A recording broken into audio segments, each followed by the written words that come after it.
This book is called Hugo the Hare's Rainy Day by Jez Alborough. Hugo the Hare came out one day to go to the park with his friends to play.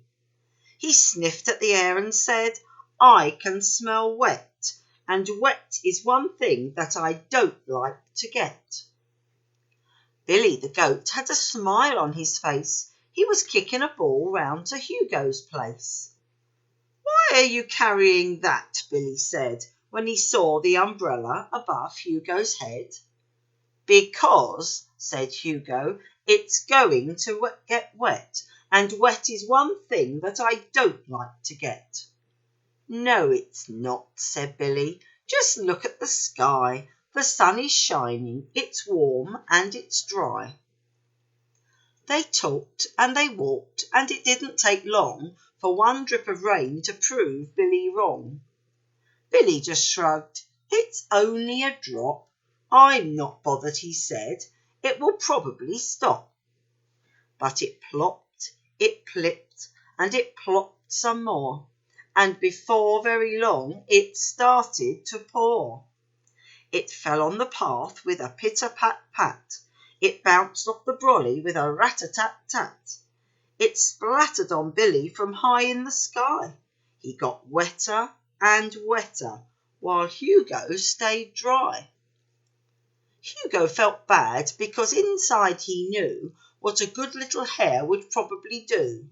His head didn't want to, but his heart said he should, and he knew his friend Billy was hoping he would.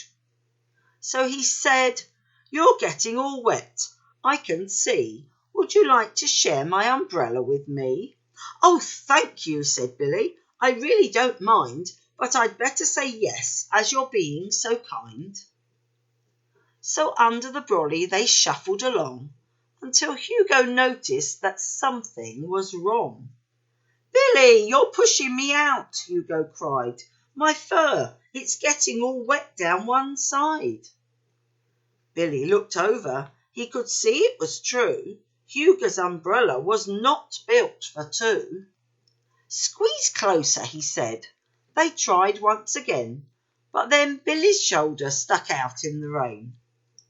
Hugo said, "I've just had an idea. The umbrella's too small, so the answer is clear. If we want to fit two of us snugly inside, then we need to make both of our bodies less wide." "But how?" wondered Hugo, not following at all. "It's easy," said Billy. "We make ourselves tall." He sat on a log by the side of the track. "Now, Hugo," he ordered, "hop up on my back." "All right," said Hugo, though the plan sounded silly. He ran and he hopped and he landed on Billy. "Now climb up," said Billy, "and then we'll be tall, and out of the place where the raindrops can fall." Billy shuffled along with Hugo on top, and though the rain fell, they felt not a drop. Then, off in the distance, Hugo could see Nat the cat sheltering under a tree. "What are you doing up there?" she cried. "Keeping dry," said Hugo, "by being less wide. But I'd rather keep dry standing under your tree." "Come on down," said Nat. "You can stand beside me." There was only one problem that Nat could see, a great big wet puddle between them and the tree.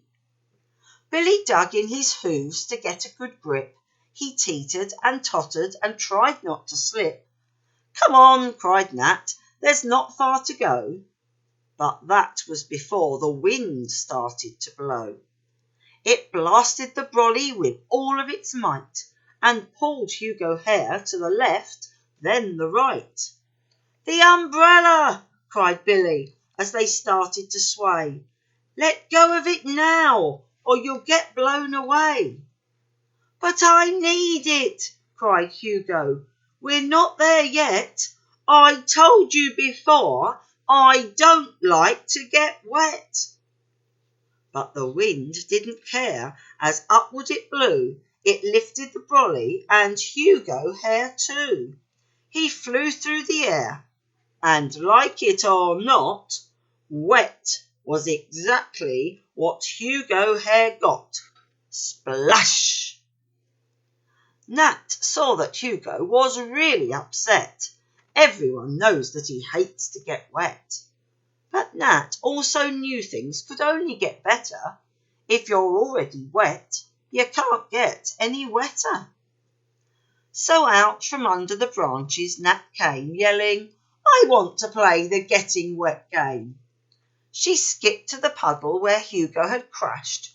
Then into the water she splished and she splashed. Then Billy Goat smiled and cried, "Wait for me!" He sploshed in the water, and that made 3. They slapped and slopped in the slippery wet, each getting the wettest of wet they could get.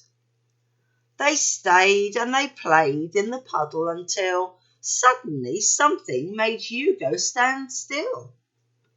The water no longer plippity-plopped. "Look up," he cried. "The rain has stopped." The clouds had all disappeared from the sky. Now it was time to get themselves dry. As they sat in the sun, Nat made up a song, and both of her friends started singing along. They played with the ball for a while, and by then all of the 3 friends were dry once again. But each of them knew they would never forget the wonderful day Hugo got himself wet.